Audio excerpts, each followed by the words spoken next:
Flash flood. ಭಾರತದಲ್ಲಿ flash flood ತುಂಬಾನೇ deadly hazardous ಆಗಿ ಎಮರ್ಜ್ ಆಗ್ತದೆ. ಸಾವಿರಾರು ಜನ ಸಾವನ್ನಪ್ತಿದ್ದಾರೆ, ಇನ್ಫ್ರಾಸ್ಟ್ರಕ್ಚರ್ ಡ್ಯಾಮೇಜ್ ಆಗ್ತಿದೆ. ಈ ರೀತಿಯ ಇಂಪ್ಯಾಕ್ಟ್ ಕ್ರಿಯೇಟ್ ಆಗ್ತಿರೋದ್ರಿಂದ ಫ್ಲಾಶ್ ಫ್ಲಡ್ ಒಂದು ಡೆಡ್ಲಿ ಅಜಾರ್ಡಸ್ ಅಂತಾನೆ ಹೇಳ್ಬೋದಾಗತ್ತೆ. ಸೊ ಎಕ್ಸಾಂಪಲ್ಸ್ ಗಳನ್ನ ನಾವು ನೋಡ್ಕೊಂಡ್ರೆ 2023ರಲ್ಲಿ ಸಿಕ್ಕಿಂ ಅಲ್ಲಿ ಫ್ಲಾಶ್ ಫ್ಲಡ್ ಇಂದ ಸಿವಿಯರ್ ಎಕನಾಮಿಕ್ ಕ್ರೈಸಿಸ್ ಕ್ರಿಯೇಟ್ ಆಗಿತ್ತು. ಹಾಗೆಯೇ 2024 ಜೂನ್ ಲಡಾಖ್ ಅಲ್ಲಿ ಆಯ್ತು. ಅದೇ ರೀತಿ 2024 ಜುಲೈ ಕೇರಳದ ವಯನಾಡ್, ಅಲ್ಲಿಯ ಟೂರಿಸಂ ಆಕ್ಟಿವಿಟಿ, ಬಯೋಡೈವರ್ಸಿಟಿ ಹೀಗೆ ತುಂಬಾ ಪ್ರಾಬ್ಲಮ್ಸ್ ಗಳನ್ನ ಫೇಸ್ ಮಾಡಿತು. ಈಗ 2025ರಲ್ಲಿ ಹಿಮಾಚಲ್ ಪ್ರದೇಶ್. ಸೊ ಈ ರೀತಿಯಲ್ಲಿ ಫ್ಲಾಶ್ ಫ್ಲಡ್ ತುಂಬಾನೇ ಥ್ರೆಟ್ ಆಗಿ ಡೆಡ್ಲಿ ಅಜಾರ್ಡಸ್ ಆಗಿ ಹೊರಹೊಮ್ತಾ ಇದೆ. So what is flash flood? Why flash flood is happening in India? So flash flood ಅಂತ ಹೇಳಿದ್ರೆ heavy or intense rainfall. Heavy or intense rainfall ಆದ್ರೆ ಫ್ಲಾಶ್ ಫ್ಲಡ್ ಆಗತ್ತಾ? No. Heavy and intense rainfall ಇಂದ immediate ಆಗಿ water level rise ಆಗುತ್ತೆ ಅಲ್ವಾ, ಅದನ್ನ flash flood ಅಂತ ಹೇಳ್ಬಿಟ್ಟು ಕರಿತೀವಿ. Flash, the name itself indicate in a small duration ಅಂತ ಹೇಳಿ. ಒಂದ್ ಪರ್ಟಿಕ್ಯುಲರ್ ಏರಿಯಾ ಅಲ್ಲಿ ಶಾರ್ಟ್ ಡ್ಯೂರೇಷನ್ ಅಲ್ಲಿ ಆಗುವಂತಹ flood flash flood. Water level ಯಾಕೆ ರೈಸ್ ಆಗತ್ತೆ? ವಾಟರ್ ಲೆವೆಲ್ ಯಾಕೆ ರೈಸ್ ಆಗತ್ತೆ? ಸಾಯಿಲ್ ಅಲ್ಲಿ ಇನ್ಫಿಲ್ಟ್ರೇಷನ್ ಆಗಲ್ವಾ? ಆಗಿದ್ರೆ ಗ್ರೌಂಡ್ ವಾಟರ್ ರೀಚಾರ್ಜ್ ಆಗ್ತಾ ಇಲ್ವಾ? ನೋ. ಯಾವಾಗ ಸಾಯಿಲ್ ಅಬ್ಸಾರ್ಪ್ಷನ್ ಕೆಪಾಸಿಟಿ ಕಡಿಮೆ ಆಗತ್ತೆ ಅಲ್ವಾ, ಇಂಪ್ರಾಪರ್ ಡ್ರೈನೇಜ್ ಕ್ರಿಯೇಟ್ ಆಗತ್ತೆ ಅಲ್ವಾ, ಆವಾಗ ಫ್ಲಾಶ್ ಫ್ಲಡ್ ಕ್ರಿಯೇಟ್ ಆಗುತ್ತೆ. Not only from heavy rainfall, it depends on the rapid snow melt, glacial out burst ಹಾಗೂ ಕ್ಲೌಡ್ ಬರ್ಸ್ಟ್, ಹೀಗೆ ಹಲವಾರು ಕಾರಣಗಳಿಂದ ಫ್ಲಾಶ್ ಫ್ಲಡ್. ವಾಟರ್ ಲೆವೆಲ್ ಯಾಕೆ ರೈಸ್ ಆಗ್ತಾ ಇದೆ? ಸಾಯಿಲ್ ಅಲ್ಲಿ ಆಗಿದ್ರೆ ಇನ್ಫಿಲ್ಟ್ರೇಷನ್ ಆಗ್ತಾ ಇಲ್ವಾ? ಯಾವಾಗ ಸಾಯಿಲ್ ಅಬ್ಸರ್ವೇಷನ್ ಕೆಪಾಸಿಟಿ ಕಡಿಮೆ ಆಗಿ ಪ್ರಾಪರ್ ಡ್ರೈನೇಜ್ ಸಿಸ್ಟಮ್ ಥ್ರೆಟ್ ಆಗುತ್ತಲ್ವಾ, ಆ ಟೈಮಲ್ಲಿ ನಮ್ಗೆ ಫ್ಲಾಶ್ ಫ್ಲಡ್ ಕ್ರಿಯೇಟ್ ಆಗುತ್ತೆ. ಸಾಯಿಲ್ ಮಾಯಿಶ್ಚರ್ ಕೆಪಾಸಿಟಿ ರಿಡ್ಯೂಸ್ ಆದ್ರೆ ಮಾತ್ರ ನಮ್ಗೆ ಫ್ಲಾಶ್ ಫ್ಲಡ್ ಕ್ರಿಯೇಟ್ ಆಗುತ್ತೆ. ಸಾಯಿಲ್ ಅಲ್ಲಿ ಇನ್ಫಿಲ್ಟ್ರೇಷನ್ ಆಗ್ತಾ ಇಲ್ಲ, ಜಸ್ಟ್ ರನ್ ಆಫ್ ಅಷ್ಟೇ ಆಗ್ತಿದೆ ಅಂದಾಗ ಫ್ಲಾಶ್ ಫ್ಲಡ್ ಕ್ರಿಯೇಟ್ ಆಗುತ್ತೆ. Not only from heavy rainfall, even cloud burst ಆಗಿರ್ಬೋದು, ಗ್ಲೇಷಿಯಲ್ ಔಟ್ ಬರ್ಸ್ಟ್ ಗಳಾಗಿರ್ಬೋದು, ಅಥವಾ ರ್ಯಾಪಿಡ್ ಸ್ನೋ ಮೆಲ್ಟ್ ಆಗಿರ್ಬೋದು, ಇದರಿಂದ ಕೂಡ ಫ್ಲಾಶ್ ಫ್ಲಡ್ ಗಳು ಕ್ರಿಯೇಟ್ ಆಗ್ತಿದೆ. Ministry of Jal Shakti flash flood ಬಗ್ಗೆ ಕ್ರಿಟಿಕಲ್ ಟ್ರೆಂಡ್ ಅನ್ನ ಹೈಲೈಟ್ ಮಾಡಿದೆ. ಏನು ಈ ಕ್ರಿಟಿಕಲ್ ಟ್ರೆಂಡ್ ಅನ್ನ ಹೈಲೈಟ್ ಮಾಡಿರೋದು ಅಂತ ಹೇಳಿದ್ರೆ, ಈ ಡೇಟಾ ಪ್ರಕಾರ ಜಸ್ಟ್ 2 years ಅಲ್ಲಿ 132 to 184 ಫ್ಲಾಶ್ ಫ್ಲಡ್ ಗಳು ಆಗಿದೆ. ಅಂದ್ರೆ ಫ್ಲಾಶ್ ಫ್ಲಡ್ ಇವೆಂಟ್ ಗಳು ಇನ್ಕ್ರೀಸ್ ಆಗಿವೆ. The major reason for all this thing is climate change. Climate change ಹೌದು. ಯಾಕೆ? ಇಫ್ ಅಟ್ಮಾಸ್ಫಿಯರಿಕ್ ಟೆಂಪರೇಚರ್ ಏನಾದ್ರೂ 1 degree ಸೆಲ್ಸಿಯಸ್ ಜಾಸ್ತಿ ಆದ್ರೆ it can hold approximately 7% of the moisture. So 7% of the moisture ನ hold ಮಾಡ್ತಿದೆ ಅಂತ ಹೇಳಿದ್ರೆ, what if 2 or 3% of the temperature will rise? So complete moisture ನ ಹಿಡಿದಿಟ್ಕೊಳ್ಳೋ ಕೆಪಾಸಿಟಿ ರೆಡ್ಯೂಸ್ ಆಗ್ತಾನೆ ಹೋಗುತ್ತೆ. ಗ್ಲೋಬಲ್ ವಾರ್ಮಿಂಗ್ ಇಂದ ಅಟ್ಮಾಸ್ಫಿಯರಿಕ್ ಟೆಂಪರೇಚರ್ ರೈಸ್ ಆಗ್ತದೆ ಅಂದ್ರೆ evaporation and water holding capacity will increase. This will create extreme rainfall. Flash flood ಬಗ್ಗೆ IIT Gandhinagar ಒಂದು report ಅನ್ನ ಕೊಟ್ಟಿದೆ.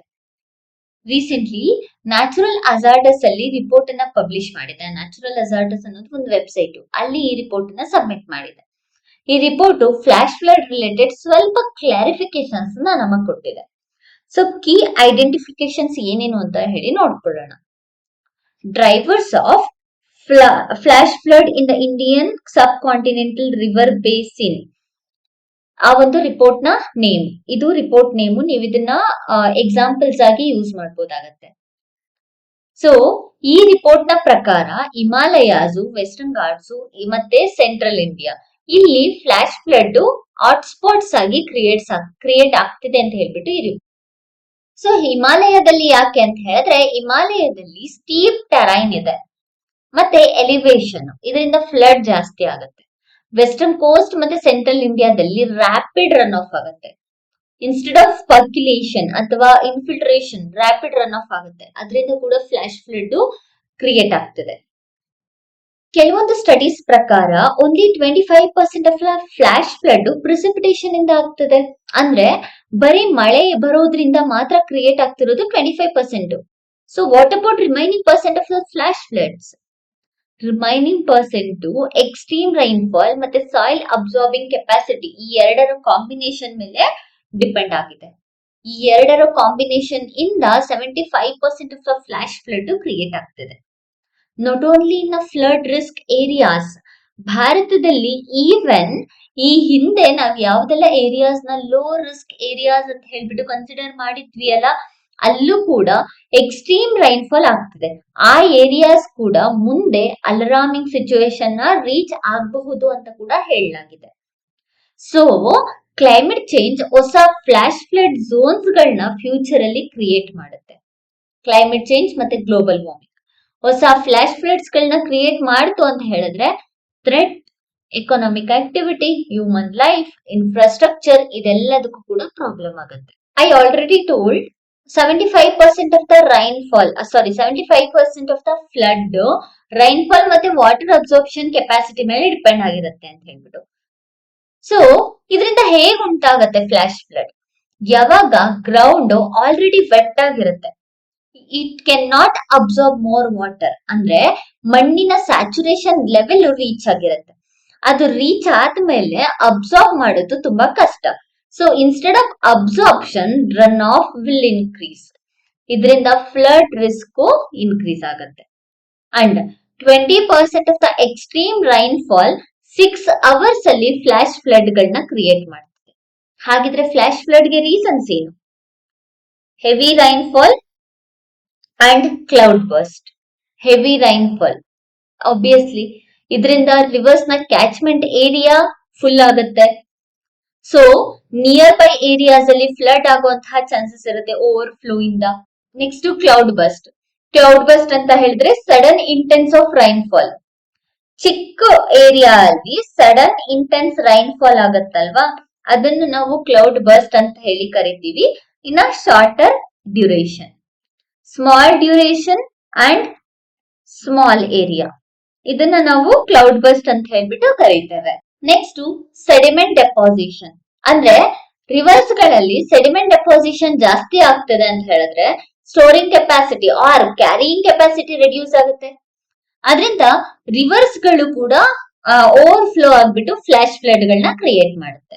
ನಂತರ river channel change. Obviously example ನಾವು ನೋಡ್ಕೊಂಡ್ರೆ ರಿವರ್ ಕೋಸಿ ನ್ಯಾಚುರಲಿ ಚೇಂಜ್ ಆಗ್ತಾ ಇರುತ್ತೆ, ಅದನ್ನ ಸಾರೋ ಆಫ್ ಬಿಹಾರ್ ಅಂತ ಹೇಳ್ಬಿಟ್ಟು ಕರಿತೀವಿ.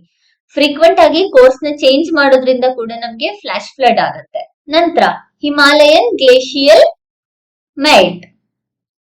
ಕ್ಲೈಮೇಟ್ ಚೇಂಜ್, ಗ್ಲೋಬಲ್ ವಾರ್ಮಿಂಗ್ ಇಂದ ಈ ರೀತಿಯಾದಂತಹ ಪ್ರಾಬ್ಲಮ್ಸ್ ಐಸ್ ಮೆಲ್ಟಿಂಗ್ ನ ಕ್ರಿಯೇಟ್ ಮಾಡ್ತಿದೆ. ಐಸ್ ಮೆಲ್ಟ್ ಆಗ್ತಿದೆ ಅಂತ ಹೇಳಿದ್ರೆ ಆ ನೀರು ಎಲ್ಲಿಗೆ ಹೋಗುತ್ತೆ? ಆಬ್ವಿಯಸ್ಲಿ ಇನ್ಲ್ಯಾಂಡ್ ಅಲ್ಲಿ ಬರುತ್ತೆ.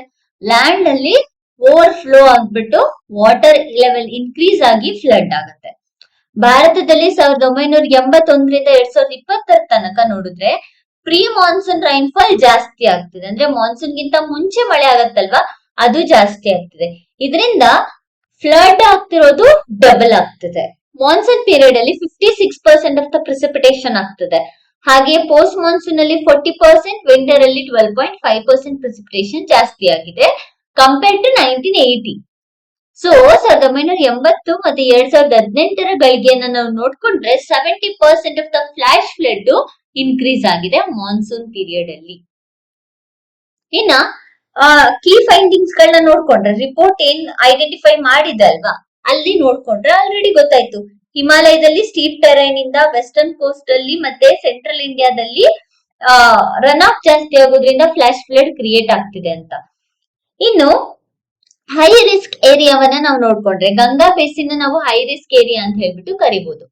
ಬ್ರಹ್ಮಪುತ್ರ, ಗಂಗಾ ಮತ್ತೆ ಕೃಷ್ಣಾ ರಿವರ್ ಬೇಸಿನ್ ಅಲ್ಲಿ 1995ರಿಂದ ಶಾರ್ಪ್ ಆಗಿ ಫ್ಲಾಶ್ ಫ್ಲಡ್ ಇನ್ಕ್ರೀಸ್ ಆಗ್ತಾನೆ ಬಂದಿದೆ. ಮೋರ್ ರಿಸ್ಕ್ ಬಂದ್ಬಿಟ್ಟು ಗಂಗಾ ರೀಜನ್ ಅಲ್ಲಿ, ಲೋವರ್ ರಿಸ್ಕ್ ಬಂದ್ಬಿಟ್ಟು central area of the basin ಅಲ್ಲಿ. ಸೊ ಕೆಲವು ರೀಜನ್ಸ್ ಗಳು ಮುಂಚೆ ಫ್ಲಡ್ ಪ್ರಾನ್ ಏರಿಯಾಸ್ ಅಂತ ಕನ್ಸಿಡರ್ ಮಾಡಿದ್ವಿ ಅಲ್ಲ, ಅದು ಇವಾಗ ಫ್ಲಡ್ ಪ್ರಾನ್ ಏರಿಯಾಸ್ ಅಲ್ಲ, ಡ್ರಾಟ್ ಏರಿಯಾಸ್ ಆಗಿ ಕನ್ವರ್ಟ್ ಆಗಿದೆ. ಯಾಕೆ ಅಂತ ಹೇಳಿದ್ರೆ ಇಂಡಿಯಾದಲ್ಲಿ ರೈನ್ಫಾಲ್ ಪ್ಯಾಟರ್ನ್ ಚೇಂಜ್ ಆಗ್ತದೆ. 66% of the stream flow increase ಆಗಿದೆ. ಅಷ್ಟೇ ಅಲ್ಲ, ಮುಂಚೆ ಇರುವಂತಹ ಫ್ಲಡ್ ಪ್ರಾನ್ ಏರಿಯಾಸ್ಗಳಲ್ಲಿ ವೆಟ್ ಅವರ್ಸ್ ಡಿಕ್ರೀಸ್ ಆಗಿದೆ. ವೆಟ್ ಅವರ್ಸ್ ಡಿಕ್ರೀಸ್ ಆಗ್ತಿದೆ ಅಂತ ಹೇಳಿದ್ರೆ ಆಬ್ವಿಯಸ್ಲಿ ಡ್ರಾಟ್ಸ್ ಜಾಸ್ತಿ ಆಗ್ತಾ ಹೋಗುತ್ತೆ. So what needs to be done? Way forward ಅಲ್ಲಿ ನಾವ್ ಏನನ್ನ ಬರಿಬಹುದು ಅಂತ ಹೇಳಿದ್ರೆ, ಇದರಿಂದ ಈ ರಿಪೋರ್ಟ್ ಅನ್ನ ನೀವು ಎಕ್ಸಾಂಪಲ್ ಆಗಿ ಇಟ್ಕೊಂಡ್ಬಿಟ್ಟು ರಿಪೋರ್ಟ್ಸ್ ಇಂದ ಏನೆಲ್ಲ ಐಡೆಂಟಿಫೈ ಮಾಡ್ತೀರಾ ಅಂತ ಬರೀತೀರಾ. ಅದರ ಜೊತೆಗೆ ರಿಯಾಲಿಟಿ ಎಲ್ಲೆಲ್ಲ ಯಾವ್ಯಾವ ಏರಿಯಾದಲ್ಲಿ ಎಕ್ಸ್ಟ್ರೀಮ್ ಫ್ಲಡ್ ಇದೆ ಅದ್ರ ಬಗ್ಗೆ ನೀವು ಅರ್ಲಿ ವಾರ್ನಿಂಗ್ ಸಿಸ್ಟಮ್ ನ ತಗೊಂಡ್ಬರ್ಬೇಕಾಗುತ್ತೆ. ಅರ್ಲಿ ವಾರ್ನಿಂಗ್ ಸಿಸ್ಟಮ್ ಭಾರತದಲ್ಲಿ ಆಲ್ರೆಡಿ ಇದೆ, ಅದನ್ನ ಸ್ಟ್ರೆಂಥನ್ ಮಾಡ್ಬೇಕಾಗುತ್ತೆ. ಡಿಸಾಸ್ಟರ್ ಪ್ರಿಪೇರ್ಡ್ನೆಸ್ ಮತ್ತೆ ಲಾಂಗ್ ಟರ್ಮ್ ರೆಸಿಲಿಯನ್ಸ್ ಪ್ಲಾನಿಂಗ್ ಅನ್ನ ಮಾಡ್ಬೇಕು. ಜೊತೆಗೆ ಫ್ಲಾಶ್ ಫ್ಲಡ್ ಹಾಟ್ಸ್ಪಾಟ್ಸ್ ಗಳನ್ನ ಈ ರಿಪೋರ್ಟ್ ಅಲ್ಲಿ ಐಡೆಂಟಿಫೈ ಮಾಡಲಾಗಿದೆ. ಇಲ್ಲಿ ಎಕ್ಸ್ಟ್ರೀಮ್ ಇಂಪ್ಯಾಕ್ಟ್ಸ್ ಗಳನ್ನ ರೆಡ್ಯೂಸ್ ಮಾಡೋದಕ್ಕೆ ಕ್ಲೈಮೇಟ್ ರೆಸಿಲಿಯಂಟ್ ಇನ್ಫ್ರಾಸ್ಟ್ರಕ್ಚರ್ಸ್ ಗಳನ್ನ ತರಬೇಕಾಗುತ್ತೆ. Strengthening national disaster management authority. National disaster management ಅಥಾರಿಟಿಯನ್ನ ಸ್ಟ್ರೆಂಥನ್ ಮಾಡಿ ಅದರ ಗೈಡ್ ಲೈನ್ಸ್ ಗಳನ್ನ ಫ್ಲಡ್ ಮ್ಯಾನೇಜ್ಮೆಂಟ್ ಅಲ್ಲಿ ಅಡಾಪ್ಟ್ ಮಾಡ್ಕೊಬೇಕು. ಇದರಿಂದ ಎನರ್ಜಿ ಆಕ್ಷನ್ ಪ್ಲಾನ್ ನ ಪ್ರಿಪೇರ್ ಮಾಡಿ ಇಂಪ್ಲಿಮೆಂಟ್ ಮಾಡೋದಕ್ಕೆ ಹೆಲ್ಪ್ ಆಗುತ್ತೆ. ಇದಿಷ್ಟು ಫ್ಲಾಶ್ ಫ್ಲಡ್ ರಿಲೇಟೆಡ್ ನಮಗೆ ಮೇನ್ಸ್ ಅಲ್ಲಿ ಕೇಳುವಂತಹ ಚಾನ್ಸಸ್ ಇರುತ್ತೆ. ಫ್ಲಾಶ್ ಫ್ಲಡ್ ಯಾಕಂದ್ರೆ ಇತ್ತೀಚೆಗೆ ಭಾರತದಲ್ಲಿ ಅಲಾರ್ಮಿಂಗ್ ಪೊಸಿಷನ್ ಆಗಿರೋದ್ರಿಂದ. Thank you for watching. Please share and subscribe.